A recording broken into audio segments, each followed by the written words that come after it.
Donc on va voir en premier le tutoriel pour obtenir ces séquences. Et là, on va aller sur PubMed. Alors sur PubMed, on va chercher PubMed. Et on va sélectionner nucléotides dans le menu déroulant de gauche. Et on va taper Covid-19, le nom de la maladie. On verra si ça nous donne le bon virus. Là, en tapant ça, ben oui, on tombe bien sur le CFR Acute Respiratory Syndrome Coronavirus 2 référent génome. Donc c'est la séquence de référence. On voit un diagramme où on voit de 5' en 3' où se placent les différentes séquences qui codent pour des protéines virales. Donc on va aller un peu plus loin. On va cliquer sur Severe Acute Respiratory Syndrome. On arrive sur cette séquence et sur un peu toutes ces explications. Et ici, sur le menu de droite, on va pouvoir chercher des amorces spécifiques Peak Primers. On tombe sur cette première page, Primer Blast. Donc déjà, le logiciel va voir si la séquence qu'on a correspond à d'autres séquences pour voir si on veut bien les amplifier elles aussi ou non. Donc on met OK et on va sélectionner, c'est le seul changement qu'on va faire, on va sélectionner comme database, comme banque de données, non redondante, puisqu'ici, nous, on ne veut pas chercher des ARN messagers, il s'agit d'ARN viral, donc on va chercher dans cette banque de données. Donc là, il nous trouve toutes les autres séquences qui ressemblent à notre SRAS-CoV-2. Ça tombe bien, on retombe à chaque fois sur des génomes séquencés et qui correspondent bien à ce virus, et séquencés sur différents donneurs, différentes populations. Et si on regarde l'identity, on peut voir que finalement, on n'est pas à 100% pour chaque. Certains, la deuxième ligne, on va avoir, oui, quelque chose qui est identique et complètement aligné, alors que d'autres, on va avoir que 99,99% d'identité. Donc sur 30 000 paires de bases, ça fait un 10 millième, ça fait 3 mutations. Hein. Petit à petit, on voit, il y en a certains qui sont... Donc on va toutes les sélectionner parce que finalement, on voit qu'il y a des petites variations de séquences. Et là, nous, on veut vraiment des amorces qui vont pouvoir s'hybrider avec tous les variants du SRAS-CoV-2. On ne veut pas passer à côté d'un variant qui est muté juste à l'emplacement de nos amorces. Et donc, c'était la première question. Pourquoi sélectionner toutes les séquences et non la seule séquence de référence? On sélectionne toutes les séquences de SRAS-CoV-2 car on veut pouvoir détecter tous les cas de porteurs de Covid. C'est-à-dire que notre test doit être le plus sensible possible pour ne pas passer à côté d'un cas positif. En revanche, ces amorces trouvées peuvent permettre l'amplification d'autres virus très proches, ça on ne le sait pas encore, et il faudra le vérifier, voir si notre couple d'amorces peut s'hybrider par exemple avec le SRAS-CoV-V1, le vieux SRAS de 2003. Et d'un côté, c'est pas grave, nous on veut pas passer à côté des cas de SRAS-CoV-2. Ensuite, proposer une hypothèse pour expliquer que certaines séquences, donc 99,9 et même j'oublie un 9% d'identité avec la souche, on peut voir que je vous laisserai lire la réponse, mais en fait, pour aller plus vite, ce sont les virus qui mutent à chaque cycle. Il risque d'y avoir une mutation induite soit au moment de l'action de la réplicase, quand l'ARN va être recopié en ARN, soit quand il va servir de matrice pour être amplifié en ARN positif. Donc à chaque fois, il peut y avoir des mutations qui s'accumulent. Et cycle après cycle, infection après infection, on va avoir des variations, une évolution du virus.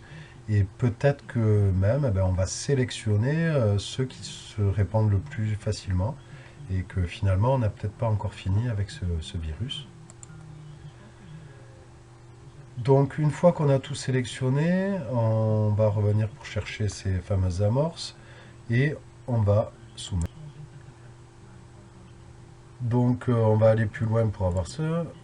Donc après avoir soumis, on va attendre le temps qu'il réfléchisse.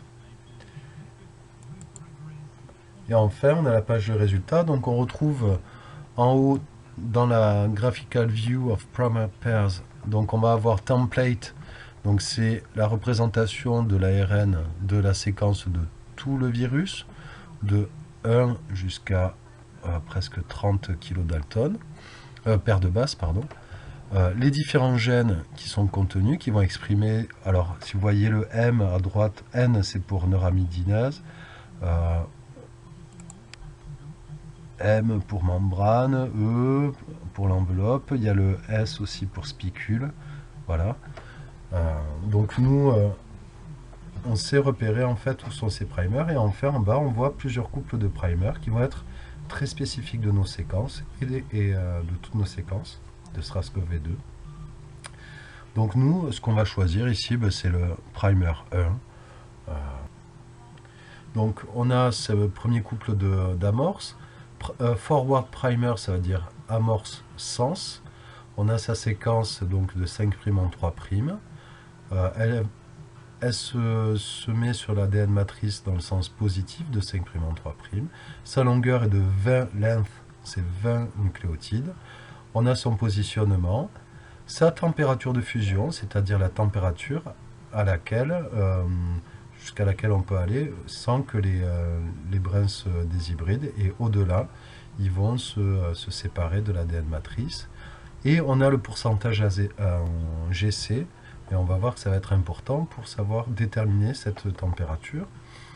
Donc à noter le positionnement, et enfin pardon, la troisième ligne, product length, c'est la taille du produit, donc de l'amplicon, et là il fait 706 paires de bases, et en dessous donc on voit à quel niveau ces amorces s'hybrident. Donc on va voir comment représenter finalement ces amorces, ce couple d'amorces sur notre séquence. Donc c'est une proposition. Et on va voir surtout comment des amorces s'hybrident, et notamment grâce au document 1. Donc les amorces qu'on utilise dans la PCR sont des didésoxy-oligonucléotides, c'est-à-dire que ce sont des simples brins et du 20 de base. Donc ça veut dire que c'est juste un brin d'ADN de 20 nucléotides et qui vont s'hybrider spécifiquement sur une séquence d'ADN. Donc pourquoi on appelle ça des amorces ou des primers?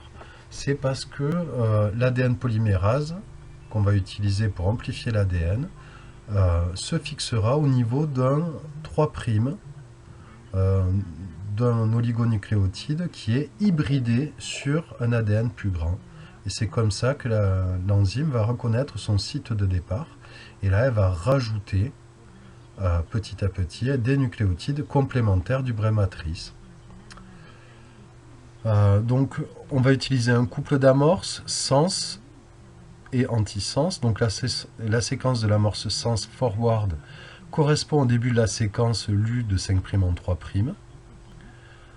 C'est le brin matrice. Et il est complémentaire du brin antisens. Donc, on a toujours les deux brins d'ADN qui sont en antiparallèle, c'est-à-dire que quand un va vers de 5' en 3', celui qui est de l'autre côté en face va dans l'autre sens de 3' en 5'. Et bien sûr, on a l'amorce antisens reverse qui correspond à la fin de la séquence amplifiée et qui s'hybride avec le brin matrice qui est sens. Alors, l'hybridation va être d'autant plus stable que les bases sont bien appareillées. C'est-à-dire que A soit avec T et G avec C. Alors comme A forme deux liaisons hydrogènes, si on regarde avec T, alors que G forme... Ah, il y a une erreur ici. 3 liaisons hydrogènes. Il y a une erreur sur le schéma que j'ai pris sur Internet. Bon, c'est pas grave. Bon, G et C, c'est 3 liaisons. T et A, c'est 2 liaisons. Donc, plus j'ai de G et de C, plus il va y avoir de liaisons hydrogènes, donc l'hybridation sera stable. Il faudra donc plus chauffer d'autant plus chauffé qu'on a de liaisons GC dans une hybridation, puisqu'il y a plus de liaisons hydrogène formées. Donc si on reporte les séquences trouvées sur Internet, le couple de primer 1 et 2, on peut les représenter comme ceci. On va prendre surtout le brin en haut. Donc c'est l'ADN complémentaire du Strascov V2 qui va de 1 à 29 903. Ici, on a représenté de 3' en 5' puisque c'est l'ADN complémentaire. Je vous rappelle qu'il est complémentaire du brin d'ARN qui était de 5' en 3'. Donc là, on a l'inverse. Et après avoir fait l'ADN complémentaire, normalement, au premier cycle, on n'a que cet ARN simple brin complémentaire. On va avoir hybridation donc de l'amorce sens qui va de 5' en 3', qui correspond bien à la séquence de l'ARN positif. Et il va s'hybrider donc entre les positions 25 521 et 25 540 qu'on a eu dans le rapport de tout à l'heure. Et on pourra placer l'amorce antisens de l'autre côté et on va voir un peu plus en détail ce qui va se passer ensuite. Donc on va essayer de calculer le TM qui correspond à chaque amorce hybridée avec sa map. Donc on va utiliser la formule de Wallace. En fait, cette formule, si on regarde au 4C, c'est tiré d'un document du bac. La formule de Wallace donne le TM en fonction du nombre de désoxyribonucléotides A, T, G ou C. Donc on voit qu'on va faire 2 fois le nombre de A plus le nombre de T, qui ont que 2 liaisons hydrogènes, et plus 4 fois le nombre de C et de G. 4 fois, je ne sais pas pourquoi, c'est un calcul mathématique un peu simplifié, mais on va prendre en compte le fait qu'il faille plus d'énergie pour les dissocier. Et donc pour le calculer, c'est assez simple, hein. Quand on prend la séquence d'amorce sens, on compte le nombre de A, de T, de C et de G, et on replace dans la formule. Donc Tm est égal à 2 fois 2 plus 7, plus 4 fois 3 plus 8, et on trouve 62 degrés. Et pour l'amorce antisens, on fait de même, et là on tombe sur 60 degrés. Donc c'est assez proche, et ce qu'on voit, on n'a pas toutes les virgules qu'on avait dans le rapport, où on nous donnait 59,95 degrés. Donc il y a des petites différences de calcul qui prennent en compte d'autres considérations, mais là cette formule est assez simple et donne un résultat relativement fiable. Donc là on va avoir deux amorces qui ont des températures d'hybridation relativement proches, mais pas égales. Donc voici un peu comment on pourrait représenter une PCR. Donc ce que j'ai pas dit tout à l'heure, on avait la longueur du fragment, hein, de la position 25 521 à 26 226, ça fait 706 paires de bases. C'est la longueur attendue. Donc nous, dans notre milieu, on va partir d'un brin, un ADN double brin, et des amorces. Alors l'amorce sens, on va la prendre de 5' en 3'. Mais antisens, vous voyez, si on doit aller dans l'autre sens, je l'ai placé de 3' en 5', c'est la transformation. Ensuite, l'ADN est dénaturé, et notamment l'ADN matrice, les liaisons hydrogènes vont se rompre, et on va avoir deux ADN simple brin, après avoir chauffé à 94 degrés. On va baisser la température à la température d'hybridation des amorces, et là, elles vont pouvoir se fixer sur les séquences dont elles sont spécifiques. Et là, c'est ce qu'on observe. Donc, chacune sur le brin matrice et le brin sens et antisens. Enfin, on va se placer à 72 degrés, et c'est là où il y a l'enzyme très importante, la TAC DNA polymérase, dont on va reparler ensuite, qui va reconnaître, même elle reconnaît dès l'hybridation des amorces, elle va reconnaître qu'une amorce est hybridée sur un brin d'ADN plus grand. Elle va se placer en 3' et va allonger, va créer de l'ADN, polymériser de l'ADN, de manière complémentaire au brin matrice. Donc ça, c'est en début d'élongation.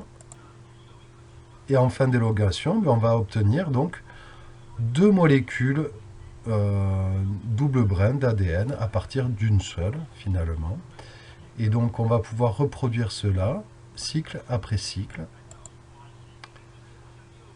et refaire la même chose. Donc à chaque cycle, 1 donne 2, 2 donne 4, 8, ainsi de suite, et jusqu'à des milliards de copies. Et sur ça, on va pouvoir travailler et pouvoir analyser quelque chose qui était inaccessible avant. Et c'est là vraiment la grande trouvaille de la PCR.